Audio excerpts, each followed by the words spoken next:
வணக்கம்.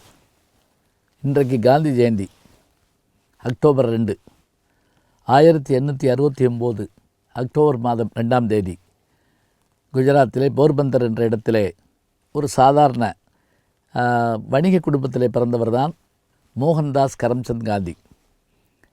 ஒரு எளிய மனிதர் நாட்டின் தேசத்தின் தந்தையாக மாற முடியுமா என்றால் தேசத்தின் தந்தையாக மட்டுமில்லை, உலக நாடுகளிலே 3 பேர் நோபல் பரிசு பெற்றவர்கள் நாங்கள் காந்திய கொள்கைகளை கடைபிடித்ததால் தான் அமைதிக்கான நோபல் பரிசு பெற்றோம் என்று நெல்சன் மாண்டலே போன்றவர்கள் சொல்லுகிறார்கள் என்று சொன்னால், பாரக் ஒபாமா போன்றவர்கள் சொல்லுகிறார்கள் என்று சொன்னால், அப்படி சொல்வதற்கான மூல காரணமாக இருந்தவர் தான் நம்முடைய மோகன்தாஸ் கரம்சந்த் காந்தி. அவர் வாழ்க்கையில் சில செய்திகளை படித்தாலே ஆச்சரியமாக இருக்குது. சின்ன வயசில் பள்ளிக்கூடத்தில் படிக்கிறாரு. அப்போ அவருடைய வாழ்க்கை வரலாற்றை அவரே சத்திய சோதனை எழுதியிருக்கிறார். ஆட்டோபயோகிராஃபி தானே எழுதியது. பயோகிராஃபி மற்றவர்கள் எழுதுவாங்க, ஆட்டோபயோகிராஃபி சுயசரிதை. அதில் அவர் சொல்கிறார், நான் படிச்சுட்டு இருந்தேன், நான் படிப்பில் ஒன்றும் பெரிய ஆள் கிடையாது. ஒரு நாள் கல்வி அதிகாரி வந்திருந்தார். அப்போ கெட்டில் அப்படிங்கிற ஒரு ஆங்கில சொல்ல கொடுத்து அதுக்கு அதை அவர் உச்சரித்து எங்களை எழுத சொன்னாங்க. டிக்டேஷன் நம்ம சொல்லுவோம். எனக்கு அந்த கெட்டில் என்கின்ற பாத்திரம் அதுக்கு எனக்கு என்னன்னு எழுத தெரியலை. நான் எழுத தெரியாமல் உட்கார்ந்துருக்கதை பார்த்துட்டு என்னுடைய ஆசிரியர் தன்னுடைய கஞ்சாடியில் பக்கத்தில் இருக்கிற பையனை பார்த்து எழுதுன்னு சொன்னார். பரவாயில்ல, ஒன்றும் தப்பில்லை, பார்த்து இது பண்ணிக்கோ அப்படின்னாரு. ஆனால் எனக்கு அது மனசு ஒத்துக்கலை. நான் அப்படி எழுதலை. அன்றைக்கு நான் பிழையாக எழுதியிருந்தாலும் கூட நான் மற்றவரை பார்த்து எழுத வேண்டும் என்ற எண்ணம் எனக்கு தோன்றவில்லை. இதில் ஆரம்பிக்குதுங்க, விளையும் பெயர் முளையிலே என்பது போல். எப்படி சொல்கிறாரு? பிழையாக நான் மண்டுவாக கூட இருக்கலாம், ஆனால் நான் பிழைபட ஒரு விஷயத்தை செய்து வெற்றி பெற விரும்பவில்லை.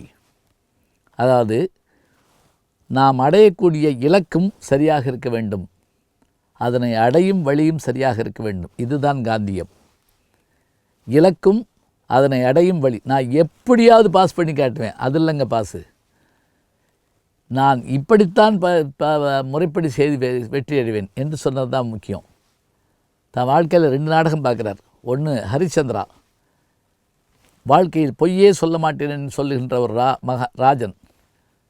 செங்கோலை பிடித்தகை, சுடுகாட்டில் பிணக்கோளை பிடிக்கிற அந்த நேரத்தில் கூட தன் வாழ்க்கையிலே பொய் சொல்லாத அந்த மண்ணுடைய வரலாறு அவரை புடம்போட்ட தங்கமாக மாற்றுகிறது.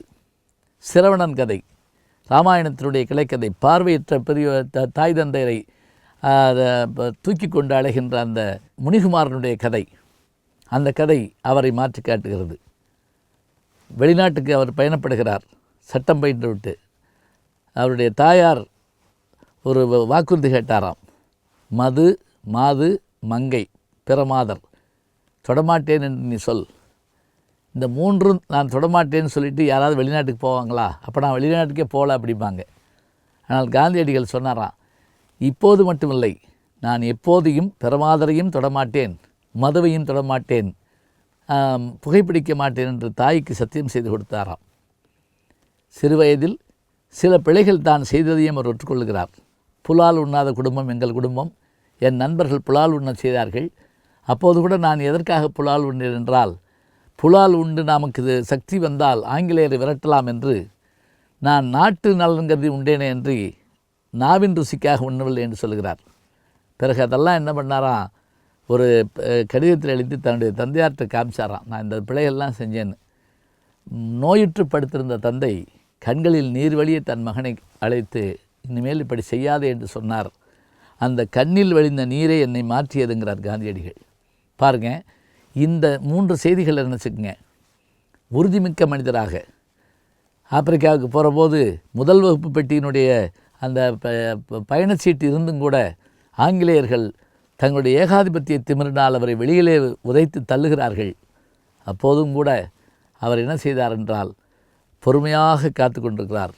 காலம் வரும், என்னை நீங்கள் ரயிலை விட்டு வெளியே தள்ளலாம், உங்களை இந்தியாவை விட்டு வெளியே தள்ளுவேன்.